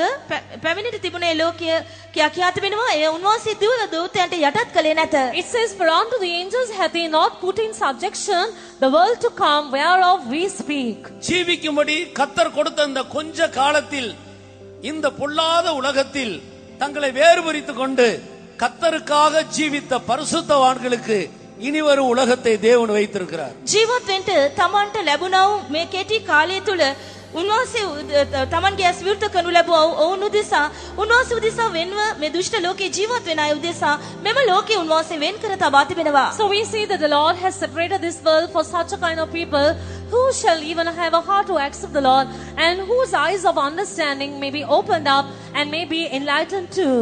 இப்பொழுது இருக்கிற இந்த பூமியும் இந்த வானமும் சமுத்திரமும் வெட்டாந்தரையும் இல்லாமல் போய்விடும். දැන් තිබෙන මේ පොළවත් අහසත් ගොඩබිමත් සමුද්‍රයත් නැති වී යනවා ඇත. This world you see now, the earth and the sea, all these things will disappear very soon. கர்த்தர் இதை அசைத்து போடுவார், இது இல்லாமலே போய்விடும். උන්වහන්සේ මෙය චංචල කරන බවත් මේ නැත්තට නැති වී යන බවත් කියා ඇත. It says the Lord will shake it all and they will not exist anymore. இதை குறித்து ஆகாயின் தீர்க்கதரிசன புஸ்தகத்தில் வெகு தெளிவாக தீர்க்கதரிசி இந்த உலகத்துக்கு சம்பவிக்க போகிறதை முன் அறிவித்திருக்கிறார். මේ පිළිබඳව හග්ගයි අනාගත වක්තෘ තෙමේ හග්ගයි පොතේ මේ ලෝකෙට සිදුවන්ට යන්නා වූ දේ පිළිබඳව ප්‍රථමයෙන්ම සඳහන් කර තිබෙනවා. We can see as to how Haggai has spoken about this in his book and as to what is going to happen to this world. இரண்டாம் அதிகாரம் 6வது வசனத்தை வாசி. දෙවනි පරිච්ඡේදයේ 6 වෙනි පදය කියවමු. Let's read the book of Haggai chapter 2 verse 6. சேனைகளின் கர்த்தர் சொல்லுகிறார், கொஞ்ச காலத்துக்குள்ளே இன்னும் ஒரு தரம் நான் வானத்தையும் பூமியையும் சமுத்திரத்தையும் வெட்டாந்தரையும் அசைய பண்ணுவேன். இன்னும் ஒரு முறை, ஏற்கனவே ஜலத்தினால் இந்த பூமியை ஆண்டவர் அசைத்தார், இன்னும் ஒரு முறை இந்த பூமியை ஆண்டவர் அசைக்க போகிறார். வானத்தையும் பூமியையும் சமுத்திரத்தையும் வெட்டாந்தரையையும் ஆண்டவர் அசைப்பார். තවත් වරක් එනම් මීට ඉහත එක වරක් ජලගැල්ම කන්නකොටගෙන උන්වහන්සේ මේ පොළව සෙලවූ සේක ඉන් අනතුරුව තවත් වරක් කියා කියන විට නැවත වරක් උන්වහන්සේ අහස හා පොළවද මුහුද හා ගොඩබිමද සොලවන්ට යනවා. The Lord has already destroyed, we see, through the floods and how he has shaken the world. But according to this verse it says yet once, which means once more. It is a little while and I will shake the heavens, the earth and the sea and the dry land. முன்பு பூமி மட்டும் அசைக்கப்பட்டது. මීට පෙර භූමිය පමණක් ගොඩබිම පමණක් සොලවනු ලැබුවා. Before this only the earth got shaken. இன்னும் ஒரு முறை ஆண்டவர் பூமியை மட்டுமல்ல சமுத்திரத்தையும் வெட்டாந்தரையையும் மேலே இருக்கிற வானத்தையும் ஆண்டவர் அசைக்க போகிறார். තවත් වරක් උන්වහන්සේ පොළව පමණක් නොව මුහුදත් අහසත් ගොඩබිමත් යනාදී සියල්ල උන්වහන්සේ සොලවන්ට යනසේක. So we see that once more in a little while he is going to shake the heavens, the earth and the sea and the dry land. அது எப்படி அசைப்பார் என்பதை குறித்து வெளிப்படுத்துற விசேஷம் 21ஆம் அதிகாரத்தில் யோவானுக்கு தரிசனத்திலே ஆண்டவர் காட்டி கொடுக்கிறார். ඒ සොලවන්නේ කෙසේද යන්න පිළිබඳව දර්ශනයෙන් යොහන්ට උන්වහන්සේ එළිදරව් පොතේ 21 වෙනි පරිච්ඡේදයේ පරිදි උන්වහන්සේ විසින් එළිදරව් කර තිබෙනවා. And we see as to how the Lord has expounded this matter to John the Apostle in the book of Revelation chapter 21 as to how he is going to shake this. முதல் வசனத்தை வாசி. Let's read the first verse. பின்பு நான் புதிய வானத்தையும் புதிய பூமியையும் கண்டேன். முந்தின வானமும் முந்தின பூமியும் ஒளிந்து போயின, சமுத்திரமும் இல்லாமல் போயிற்று. முந்தின வானமும் முந்தின பூமியும் ஒளிந்து போயின, சமுத்திரமும் இல்லாமலே போய்விட்டது. පළමු අහසත් පළමු පොළවත් පහව ගියේය, මුහුදද තවත් නොවිය. It says the first heaven and the first earth were passed away and there was no more sea. இவ்வளவு பெரிய சமுத்திரம் எப்படி இல்லாமல் போகும் என்று கேள்வி கேட்க வேண்டாம். விஞ்ஞானம் படித்தவர்களை கேட்டு பாருங்கள், எளிதாக பதில் சொல்வார். මේ සා විශාල සමුද්‍රය පහවන්නේ කොහොමද කියා ප්‍රශ්න කරන්න එපා. විද්‍යාඥයෙක්ගෙන් ඔබ අසා බලන්න, ඔබට ඉතා පැහැදිලිව උත්තරය ලබා දෙයි. Now don't have a question as to how this heaven and earth got passed away, because if you will ask anybody who has studied science, they will be able to give an easy answer to you. கர்த்தருடைய வார்த்தை மாறாது. උන්වහන්සේගේ වචන වෙනස් නොවේ. The word of God will never change. வானமும் பூமியும் ஒளிந்து போகும், ஆனால் வார்த்தை ஒளியாது. අහස පොළව පහ වෙයි, නමුත් උන්වහන්සේගේ වචනය පහ නොවේයි. Heaven and earth may pass away, the word of God will never pass away. வேத வசனம் என்றென்றைக்கும் நிற்கும். දෙවියන් වහන්සේගේ වචනය සදාටම පවතී. The word of God will last forever. என்னை தள்ளி என்னை அனுப்பினவரை விசுவாசியாதவனை நியாயம் தீர்க்கிற ஒன்று இருக்கிறது.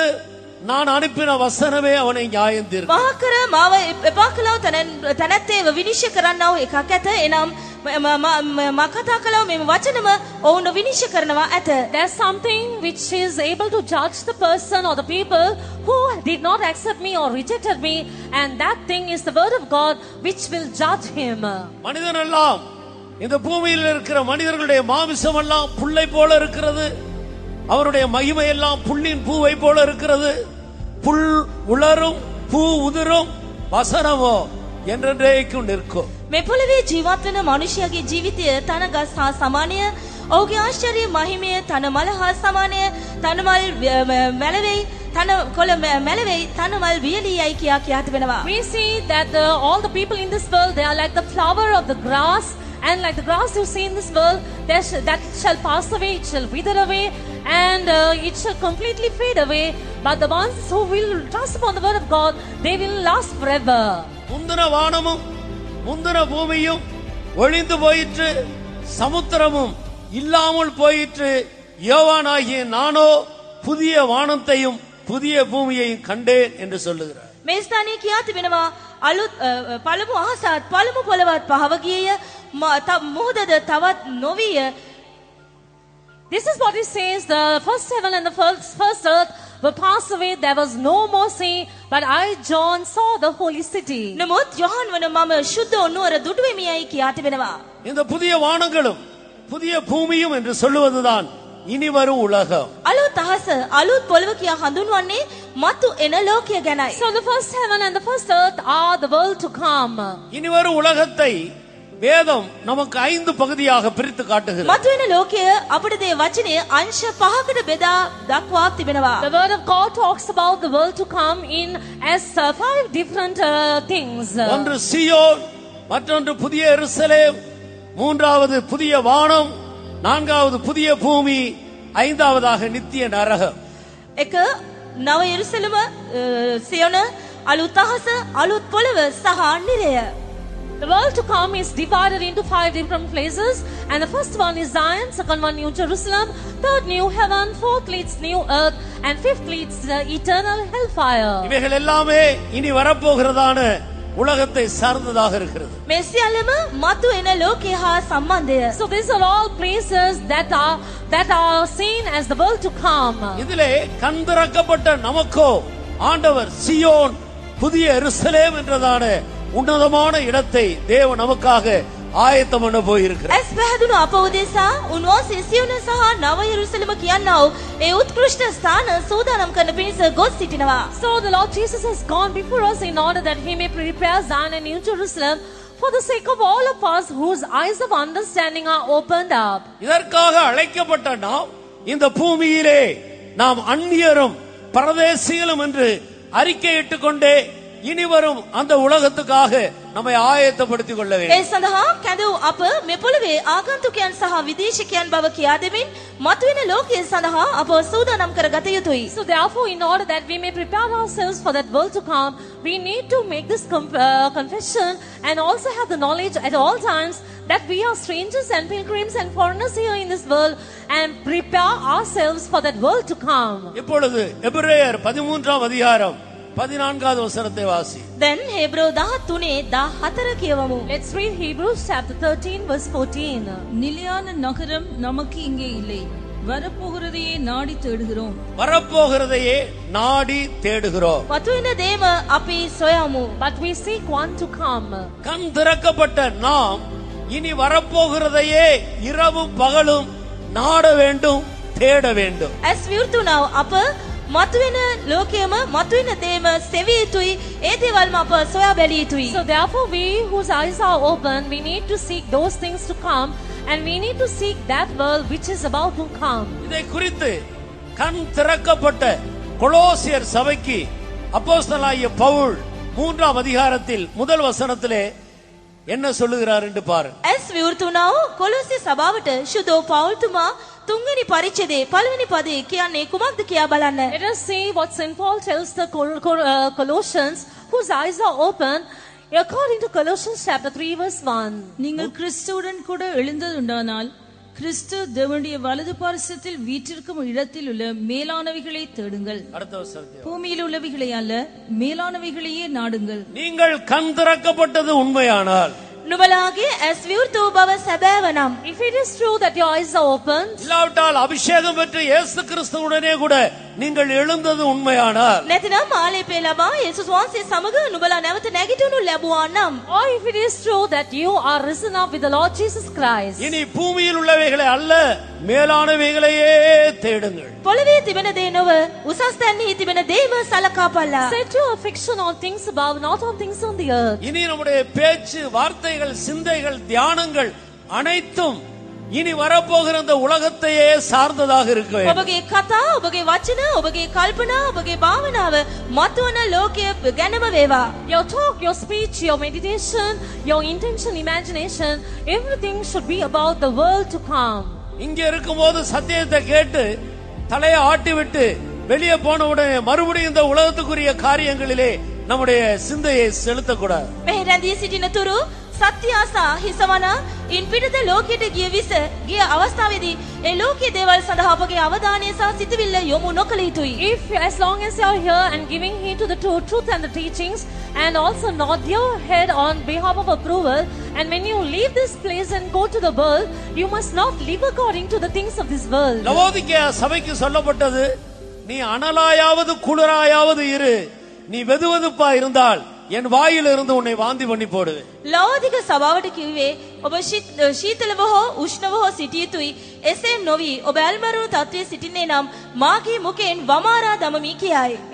Looking at the church at Laodicea, this was said by the Spirit of the Lord, that because they were neither hot nor cold, because they were in a lukewarm state, that the Lord will spew them out of his mouth. இனியும் வெதுவெதுப்பான ஒரு கிறிஸ்துவ வாழ்க்கை செய்ய ஒருவரும் இடம் கொடுக்க கூடாது. තව දුරටත් ඇල්මරුණු මැලිව කිතුණු ජීවිතයක් ගත කරන්න කිසිම කෙනෙක් ඉඩ දෙන්න එපා. So therefore from henceforth don't give room to live any cold or lukewarm state in your life. கர்த்தருடைய வருகையிலே நீ வாந்தி பண்ணி போடப்படுகிற அந்த கூட்டத்தில் காணப்படுவாய். උන්වහන්සේගේ ඊමේදී වමාරා දමනු ලබන්නා කණ්ඩායමට එවිට ඔබ ආයත්ව සිටනවා. Then you shall belong to the group of people that shall be spewed out of the mouth of the Lord at the coming of the Lord. கைவிடப்பட்ட கூட்டத்திலே காணப்பட வேண்டியதாக இருக்கும். අත්හැනු ලැබූ කණ්ඩායමට ආයත්ව වෙන්න සිද්ධ වෙයි. You will belong to that group of people that will be left behind. அந்த கிறிஸ்துவினால் வருகிற உபத்திரவத்துக்குள்ளே நீ தள்ளப்படுவாய். අන්ත ක්‍රිස්තුස්ගේ පීඩාවලට ඔබ හසු වෙයි.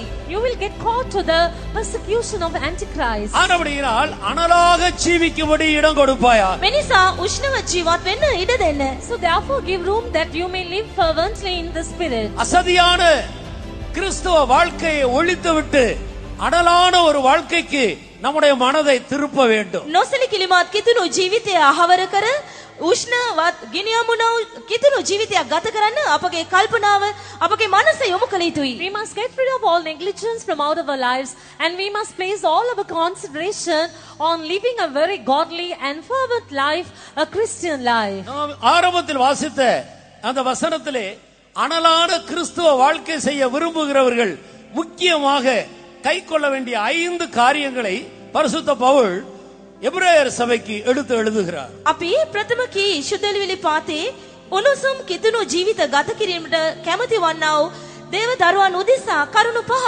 ශුද්ධ පෞල්තුමා සඳහන් කර තිබෙනවා. We can see 5 different things of exhortation mentioned by St. Paul in the key verse, and it is all pertaining to the matter about the people who wish to inherit that world to come.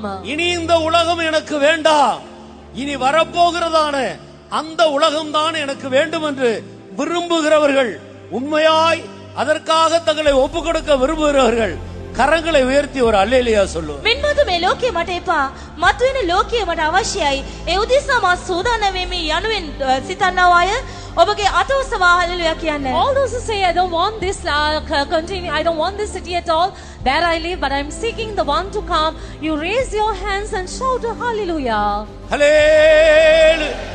அப்படியானால் நாம் கைக்கொள்ள வேண்டிய இந்த காரியங்களுக்கு நேராக நம்முடைய முழு கவனத்தையும் திருப்புவோம். එසේනම් අප විසින් පිළිපැදිය යුතු මේ කාරණා සඳහා අපගේ සම්පූර්ණ අවධානය අප යොමු කරමු. So therefore let us all turn our concentration on these things which we need to live abiding by. மறுபடியும் எபிரேயர் 13ஆம் அதிகாரம் 14வது வசனத்தை வாசி. නැවත වතාවක් හේබ්‍රව 13:14 කියවමු. Once again, let's read Hebrews chapter 13 verse 14. நிலையான நகரம் நமக்கு இங்கே இல்லை, வரப்போகிறதையே நாடி தேடுகிறோம். இனி இந்த உலகம் எனக்குரியது அல்ல என்பதில் முழு நிச்சயம் உள்ளவர்களாக இருப்போமா?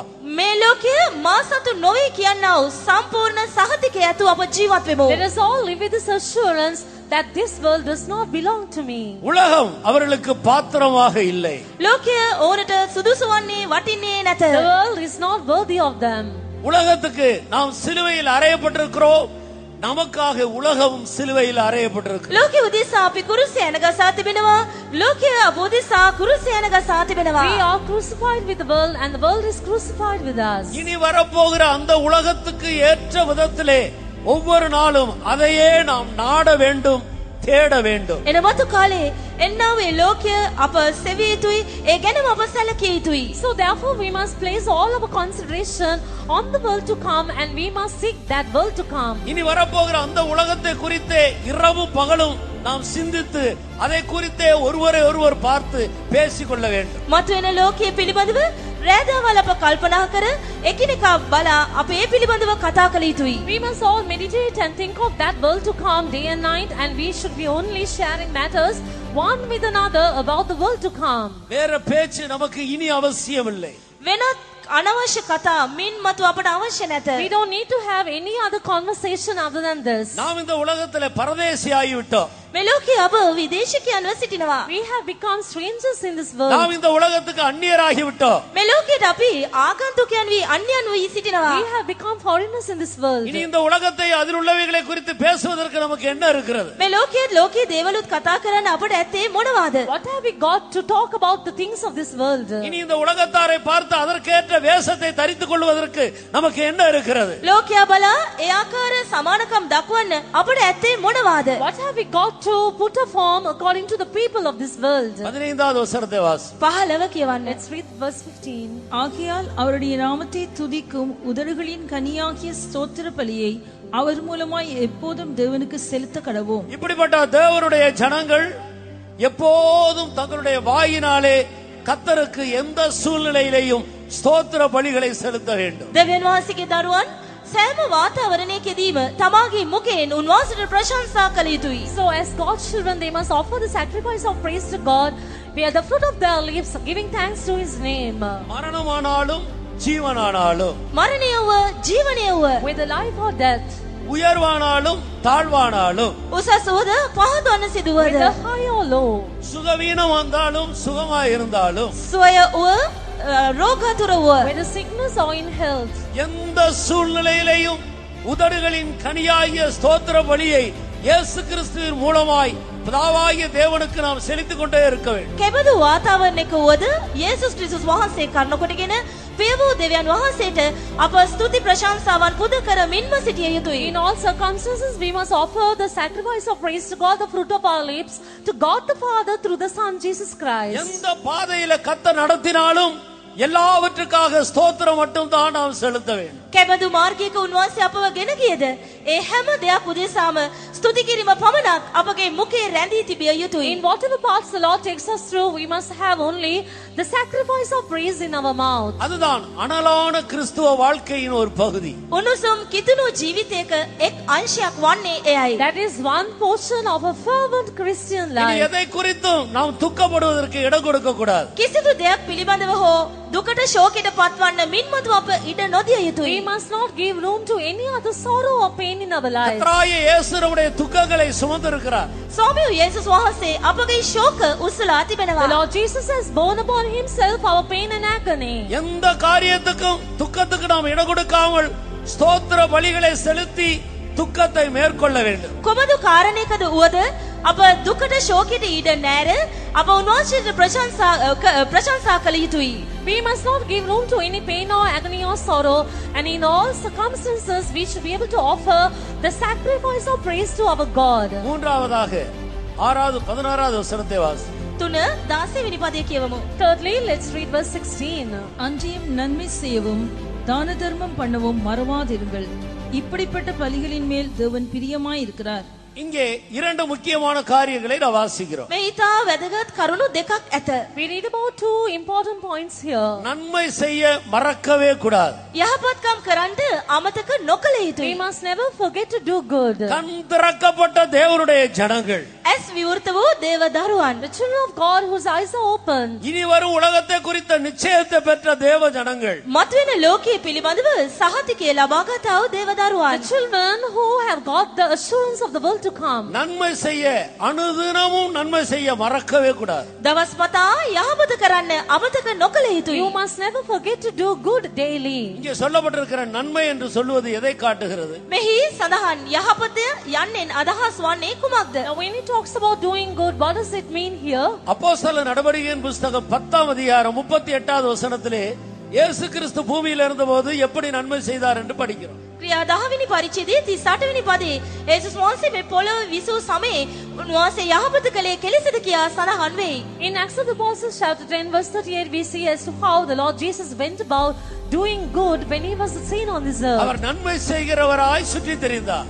උන්වහන්සේ යහපත්කම් කරමින් ඔබමම ගමන් කරන කල බව කියා තිබෙනවා. It says about the Lord Jesus, he went about doing good. அவர் செய்த நன்மை என்னவென்று வாசி. උන්වහන්සේ කළ වූ යහපත කුමක්ද කියා කියවන්න. Let's read what the good things he has done. நசரேயனாகிய இயேசுவை தேவன் பரிசுத்த ஆவியினாலும் வல்லமையினாலும் அபிஷேகம் பண்ணினார். தேவன் அவருடனே கூட இருந்தபடியினாலே அவர் நன்மை செய்கிறவராயும் பிசாசின் வல்லமையில் அகப்பட்ட யாவரையும் குணமாக்குகிறவராயும் சுற்றித் திரிந்தார். கர்த்தருக்கு ஸ்தோத்திரம். ස්වාමීන් වහන්සේට ස්තුති වේවා. Praise be to God.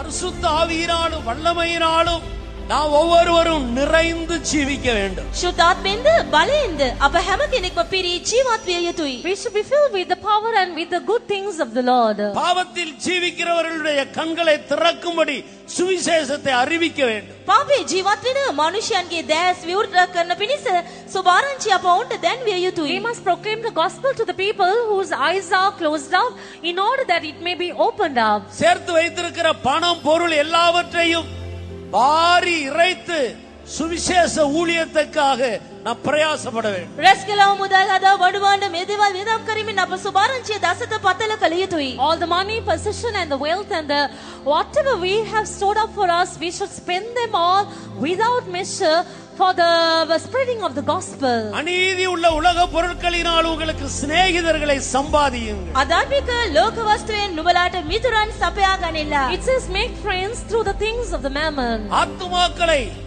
பாவத்தின் குழியிலிருந்து கர்த்தருக்குள்ளே கொண்டு வரும்படியாக பிரயாசப்படுங்கள். அதுதான் நன்மை செய்வது. පාප වලේ නිමග්නව සිටිනා වූ පෞකාර සෙනගව ඒ ආත්ම උන්වහන්සේ වෙතට ගෙනෙන්න ප්‍රයාස දරන්න උත්සාහ කරන්න. මේ තමයි ඔබ කරන යහපත. You must labor and toil for the reason that all the people who are living in their sins may be brought to salvation, and this is what it means by doing good. பிசாசின் வல்லமையில் கட்டப்பட்டவர்களுடைய கட்டுகளை அவிழ்க்கும்படி இயேசுவை அறிவியுங்கள். යක්ෂ බල ග්‍රහණයට බැඳුමුලට හසුවී සිටිනා වූ සෙනගගේ මිදීම පතා යේසුස් වහන්සේ ගැන ඔට සුභාරංචිය ප්‍රකාශ කරන්න. And also you preach the gospel in the name of the Lord Jesus, that the ones who are bound and oppressed may come to salvation. புதிய வருடத்தை கர்த்தர் நமக்கு தருவாரானால் இதுவே நம்முடைய முக்கியமான தொழிலாக இருக்கட்டும். නව වසර උන්වහන්සේ අපට ලබා දෙන්නේ නම් අපගේ ප්‍රධානතම රැකියාව විය යුත්තේ මෙන්න මේ කාර්යයයි. If the Lord Jesus would give us another new year, may our main job will be this. பணம் பொருளை சேர்த்து வைக்காதீர்கள்.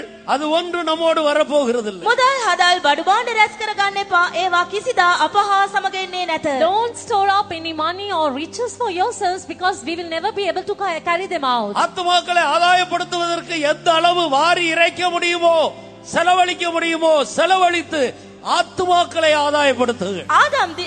ආත්ම දිනා ගැනීම සඳහා ඔබට කොයිතරම් වැය කරන්න, කොයිතරම් වියදම් කරන්න, කොයිතරම් වීරිය දරන්න පුළුවන්ද ඔබගේ උපරිමයෙන් එසේ කරන්න. And in whatever way you can labor and toil and spend all your energy in order that you may make the souls to come to salvation or to win the souls, you do your best for this. இதுதான் நன்மை செய்வது. මෙන්න මේකටයි යහපත කරනවා කියන්නේ. This is what it means by doing good. சமயம் குறைபாடுபடியினால் சுருக்குகிறேன். කාලය ලුහුඬුයි මම දේශනය කෙටි කරමි. Because the time is short, I shall make this brief. தான தர்மம் செய்ய மறவாதிருங்கள்.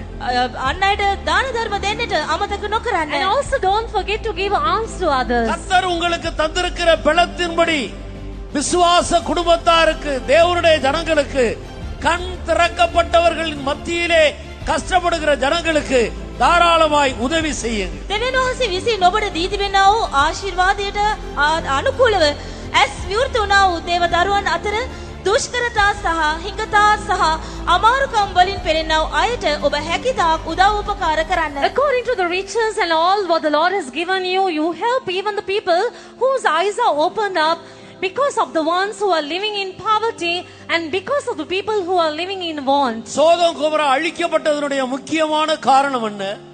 සොදොම් ගොමෝරා විනාශ වන්නට ප්‍රථම ප්‍රමුඛ හේතුන් මොනවාද? What was the main reason for the cities of Sodom and Gomorrah to be destroyed? அந்த பட்டணத்திலே இருந்த சிறுமையும் எளிமையுமானவருடைய கைகளை அந்த பட்டணம் திடப்படுத்தவில்லை. එම නුවරේ සිටියා වූ අසරණයන්ගේද දිලින්දාගේද අත් ඔවුන් බලවත් නොකලේය. They will not strengthen the hands of the poor and lowly in those cities. எசேக்கியேல் 16ஆம் அதிகாரம் 49வது வசனத்தை வாசி. එසේකියල් 16:49 කියවමු. Let us read Ezekiel chapter 16 verse 49. இதோ கர்வமும் ஆகார திரட்சியும் நிர்விசாரமான சாங்கோபாகமும் ஆகிய இவைகளே உன் சகோதரியான சோதோமின் அக்கிரமம். இவைகளே அவளிடத்திலும் அவள் குமாரத்திகளிடத்திலும் இருந்தன. சிறுமையும் எளிமையுமானவருடைய கையை அவள் பலப்படுத்தவில்லை. சிறுமையும் எளிமையுமானவருடைய கைகளை அவள் பலப்படுத்தவில்லை. අසරණයාගේද දිලින්දාගේද අත් ඔවුන් බලවත් නොකලෝය. She did not strengthen the hand of the poor and needy. சகோதரனுக்கு குறைச்சல் உண்டு என்று அறிந்தும் நீ உதவி செய்யாமல் உன் முகத்தை திருப்பிக் கொண்டாய். සහෝදරයන්ගේ හිඟතා ඇති බව ඔවුන් දැනගෙනත් උපකාර නොකර මුහුණ ඉවතට හරවා ගත්තා. Though you knew that your brother was in need and that he was poor, இதை நான் you turned your கண்டபோது face. இதை நான் கண்டபோது அவர்களை ஒழித்து விட்டேன் என்று அடுத்த வசனத்தில் நான் படிக்கிறேன். මේ දේවල් මම දුටු අවස්ථාවේදී මම ඔවුන් And the next verse is, therefore when I saw them, I took them away as I saw good. මට ඔවුන් හොඳම පෙනුණු ලෙස ඔවුන් පහ කළෙමියයි පහත පද ඒකී අතවෙනවා. எரேமியா 22ஆம் அதிகாரம் 16வது வசனத்தை வாசி. යෙරමියා 22:16. Let's read Jeremiah 22 verse 16. அவன் சிறுமையும் எளிமையுமானவருடைய நியாயத்தை விசாரித்தான், அப்பொழுது சுகமாய் வாழ்ந்தான். அவன் சிறுமையும் எளிமையுமானவருடைய நியாயத்தை விசாரித்தான், அவர்களுக்கு உதவி செய்தான், அவன் சுகமாய் வாழ்ந்தான். ඔහු අසරණයාගේද දිලින්දාගේද නඩු ඇස්වේය. ඔහුට සුභ සිද්ධ විය කියා කියා තිබෙනවා. He judged the cause of the poor and needy, then it was well with him, it says. ஒருவேளை உன்னுடைய சுகவீனத்துக்கும் வியாதிக்கும் அது காரணமாக இருக்கக்கூடும். සමහර විට ඔබගේ රෝගයට ඔබගේ අසනීපයට මෙන්න මේ දේ හේතුවක් වන්න පුළුවනි. So sometimes perhaps this could be the reason or the cause for your sickness and infirmity. தான தர்மங்களை செய்வாயாக, வியாதி உன்னை விட்டு அகன்று போக வாய்ப்புண்டு. දාන ධර්ම අන්නයට බෙදා දීම සිදු කරන්න ඔබේ රෝගී ඔබගෙන් පහවියයි සුවය ඔබ කරා පැමිණේ. You do good to others, you give alms to others, so perhaps you will be healed of your sickness. நீங்கள் யோபுவின் புஸ்தகம் 31ஆம் அதிகாரம் 16வது வசனத்தை வாசித்தால், யோபு நன்றாக ஊத்ஸ் தேசத்திலே ஆசீர்வதிக்கப்பட்டதற்கு ஒரு காரணம், அவன் ஏழை எளியவர்களுக்கு உதவி செய்தான். යෝබ් 37:10 වෙනි පදේ ඕෂ් දේශයේ ඊතා වස්තුකාරයෙක් ධනවතෙක් වශයෙන් ඔහු මාරු වන්න හේතුව නම් ඔහු දිලිදුන්ට සහ අසරණයන්ට උදව් උපකාර කිරීමය. When we read Job chapter 31 verse 16, we can see the reason or the main cause for Job to be seen as one of the wealthiest men there in the land of Uz. The thing is, he did not withhold the poor from their desire, and he even helped all those people who were needy and poor. 16-17வது வசனத்தை வாசி. 16 සහ 17 කියවන්න. Let's read verses 16 and 17. எளியவர்கள் வாஞ்சித்ததை நான் கொடாதிருந்து விதவையின் கண்களை பூத்து போக பண்ணி, தாய் தகப்பனில்லாத பிள்ளை என் ஆகாரத்தினால் சாப்பிடாமல் நான் ஒருவனாய் சாப்பிட்டதுண்டோ? கர்த்தருக்கு ஸ்தோத்திரம். සමිනෝසර සුටේවා. Praise be to God. எளியவர்கள் வாஞ்சித்ததை கொடுத்தார். දුප්පතුන් ආශාව උදේ මා දුන්නෙමි. He gave the poor whatever they needed. விதவைகளுக்கு உதவி செய்து விசாரித்தார். වැඳපුවන් සලකා මාවුනට උපකාර කෙලෙමි. He visited the widows and helped them. தாய் தகப்பன் இல்லாத பிள்ளைகளை அழைத்து தன்னோடு வைத்து சாப்பிட்டான், அவர்களுக்கு தாய் தகப்பனாக இருந்தார். මව්පියන් නැත්තව අනාථ දරුවන් කැඳවා ඔවුන් සමග ආහාර ගත්තෙමි. ඔවුන්ට මවෙකු පියකු මෙන් වීමි. He took the children who were orphans, who were fatherless, and sat along with them and ate with them. தானதர்மம் செய்ய மறவாதிருங்கள். බෙදා අන්නුන්ට බෙදා දෙන්න ඔබ අමතක නොකරන්න. So don't forget to give alms to the poor. எபிரேயர் 13ஆம் அதிகாரம் கடைசியாக 17வது வசனத்தை வாசி. හේබ්‍රු 13 17 වෙනි පදයේ අවසානයේට අප කියවමු. So eventually let's read Hebrews chapter 13 verse 17. உங்களை நடத்துகிறவர்கள் உங்கள் ஆத்துமாக்களுக்காக உத்தரவாதம் பண்ணுகிறவர்களாய் விழித்திருக்கிறவர்களானபடியால் அவர்கள் துக்கத்தோடே அல்ல சந்தோஷத்தோடே அதை செய்யும்படி அவர்களுக்கு கீழ்ப்படிந்து அடங்குங்கள். கர்த்தருக்கு ஸ்தோத்திரம். Praise be to God. உங்களை நடத்துகிறவர்களுக்கு கீழ்ப்படிந்து அடங்குங்கள். ඔබව මඟ පෙන්වන්නව අයට කීකරුව යටත් වන්න. Obey them that have the rule over you and submit yourselves. கீழ்ப்படியாத பட்சத்தில் நடத்துகிறவருடைய இருதயங்கள் துக்கப்படுகிறது. කීකරු නොවන විට මඟ පෙන්වන්නව අයගේ සිත දුකට පත්වනවා. When you shall fail to obey them, the hearts of the leaders shall be hurt. அவர்கள் துக்கத்தோடு உனக்காக ஜெபிக்கிற ஒரு இடத்துக்கு அவர்களை கொண்டு வந்து விடாதே. ඔවුන් ඔබ ගැන ශෝකයෙන් යුක්තව යාඥා කරනව ස්ථානයට ඔබ ඔවුන්ව ගෙන එන්න එපා. Don't bring them to a state where they shall pray for you full of grief. இந்த பூமியிலே உனக்கு பதவி உயர்வு கொடுக்கிற அரசாங்க அதிகாரிகளுக்கு நீ பயந்து நடுங்குகிறாய். உன்னை பரலோகத்துக்கு கொண்டு போகும்படி உன் கண்களை திறக்கும்படி அனுப்பப்பட்ட தேவனுடைய ஊழியர்களுக்கு அவருடைய வார்த்தைக்கு நீ எதிர்த்து நிற்கிறாய். ඔබට උසස් වීම ඔබට තනතුරු පදවි පට්ටම් ලබා දෙන්නව මේ ලෝකීය උසස් නිලධාරීන්ට ඔබ බය වෙනවා. එසේ නමුත් ඔබගේ ඇස් පහදන්නව ස්වර්ග රාජ්‍ය මත ලෝකයේ සඳහා ඔබව සූදානම් කර මඟ පෙන්වනු ලබන්නව දේව සේවකයන්ගේ වචනයට උපදේශයට ඔබ විරුද්ධව නැගී සිටිනවා. You are so afraid of the rulers who are able to give you high positions and ranks in this world, but you are standing opposing the words of the servants of God who are able to open up your eyes and take you to the kingdom of God. வருடத்தின் கடைசி நாட்களை நெருங்கிக் கொண்டிருக்கிறோம். වසර අවසානයේට අප ඉතාමත් සමීප වෙමින් සිටිනවා. We are living in the last few days of this year. கர்த்தர் ஒரு புதிய வருடத்தை நமக்கு தருவாரானால் අලුත් වසරක් උන්වහන්සේ අපට ලබා දෙනවා නම් If the Lord shall give us a new year, ஆவியிலே ஒரு அனலான கிறிஸ்துவ வாழ்க்கை செய்யும்படி நம்முடைய ஜீவியத்தை கர்த்தருக்கு நேராக்குவோமா. ආත්මයෙන් උණුසුම් කිතුණු ජීවිතයක් ගත කරන්න අපේ ජීවිතය අප උන්වහන්සේ ඉදිරියේ තබමු. let us all straighten our lives in order that we may live a very hot and a fervent life in the spirit. நம்முடைய முழங்கால்களை முடக்கி கண்களை மூடுவோம். අපගේ දණහිස් නමමින් අපගේ දැස් වසා ගනිමු. Let us all kneel down and close our eyes. கர்த்தர் ஒரு புதிய வருடத்தை நமக்கு தருவாரானால் උන්වහන්සේ අපට නව වසරක් ලබා දෙනවා නම් If the Lord shall give us a new year, இதுவரைக்கும் ஜீவித்தது போல ஒரு வெதுவெதுப்பான வாழ்க்கை அல்ல, அனலான ஒரு வாழ்க்கை செய்வேன் என்று ஒரு சரியான தீர்மானம் எடுத்து ஆண்டவருடைய சமூகத்தில் நம்மை சமர்ப்பிப்போமா. මේ දක්වා ජීවත් වූ ඇල්මැරුණු ජීවිතයක් නොවේ.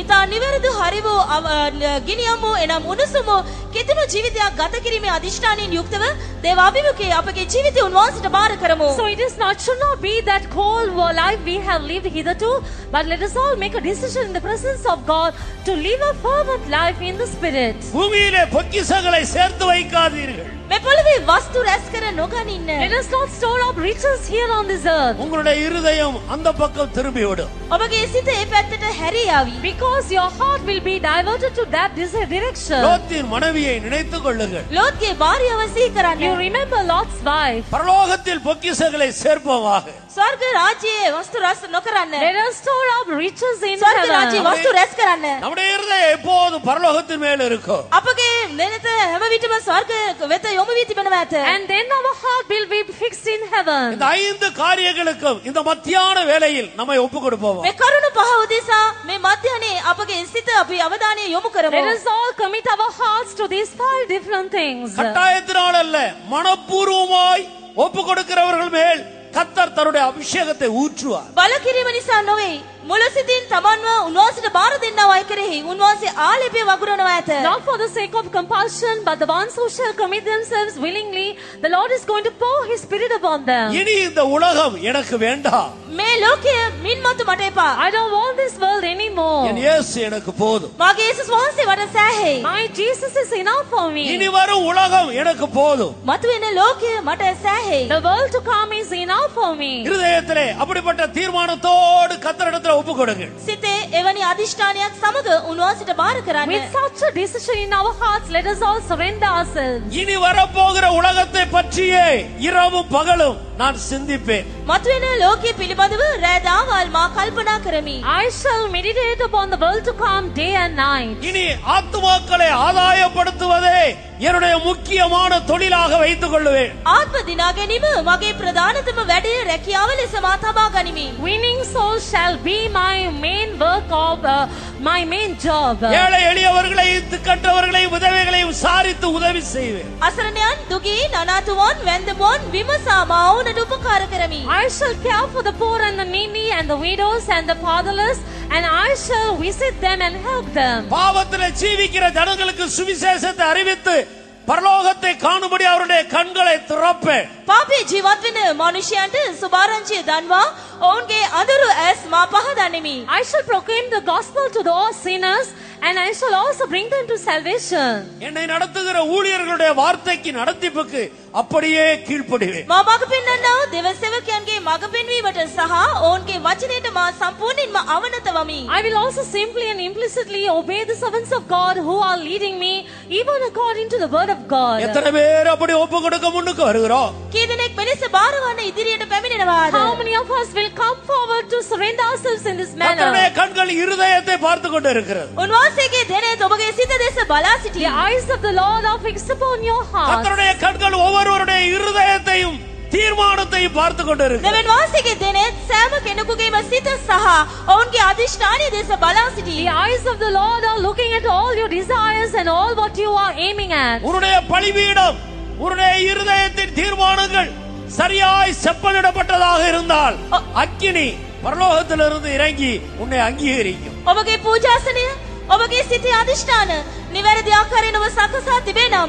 ස්වර්ගයේ සිට ගිනිමි ආලිපේවා ඔබ පිළිගන්නවා ඇත. If you shall repair your life and your altar, the fire of the Lord shall descend upon you, and you will be able to experience a new power upon yourself. இந்த மத்தியான வேளையில் பரிசுத்த ஆவியானவரால் அங்கீகரிக்கப்படுவோமாக. මේ මධ්‍යහනේ ශුද්ධාත්මයන් වහන්සේ විසින් අපව පිළිගනු Let ලැබේවා. us all be accepted by the Lord during this mere day. பரலோகம் நம்மை ஏற்றுக்கொள்ளக்கூடிய ஒரு இடத்துக்கு நாம் கடந்து வருவோம். ස්වර්ගයේ විසින් අපව පිළිගනු ලබන්නා වූ ස්ථානය කරා අප පැමිණෙමු. Let us all come to that place where we will be accepted by the உன் Lord. இருதயத்தின் தீர்மானம் சரியா இருந்தால் பரலோகத்துக்கு உனக்கும் இப்போது ஒரு தொடர்பு உண்டாகும். ඔබගේ සිතේ තීරණය නිවැරදි නම් මේ මොහොතේදී ස්වර්ගයටත් ඔබටත් අතර සම්බන්ධතාවයක් දැන් ඇති වෙනවා. If the decisions of your heart are right in the presence of God, you will have a connection between yourself and the Lord. கர்த்தர் உன் தீர்மானத்தை அங்கீகரித்து உன்னை அபிஷேகம் பண்ணுவார். ස්වාමීන් වහන්සේ ඔබගේ තීරණය පිළිගෙන ඔබව ආලේප කරනවා ඇත. The Lord shall accept your decisions and honor you. ஷபலா ரபா கதுரபா லாரியா பௌஷிடோ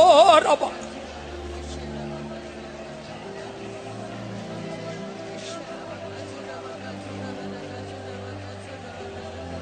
முற்றுமாய் பலியாயிதோ என் இயேசுவே, தட்டுமாய் படைக்கிறேனே, முற்றுமாய் பலியாயிதோ என் இயேசுவே, தட்டுமாய் படைக்கிறேனே. ஏற்றுக்கொண்டோ சித்தம் போல் நடத்தி பார்த்து சம்பூரணனா.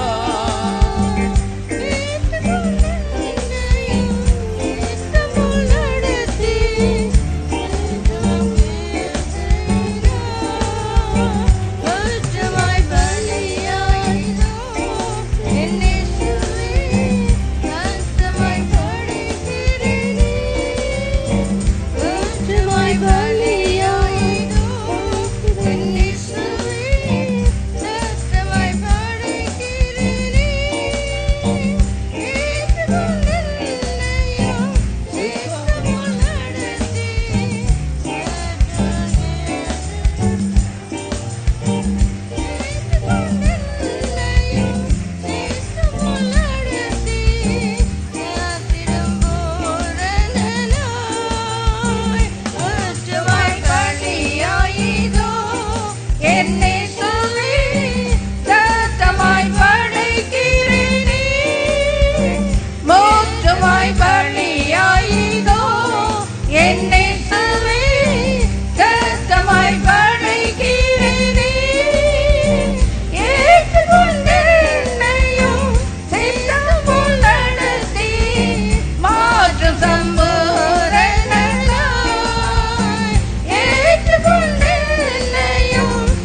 ஹalleluya ஹalleluya ஹalleluya ஹalleluya.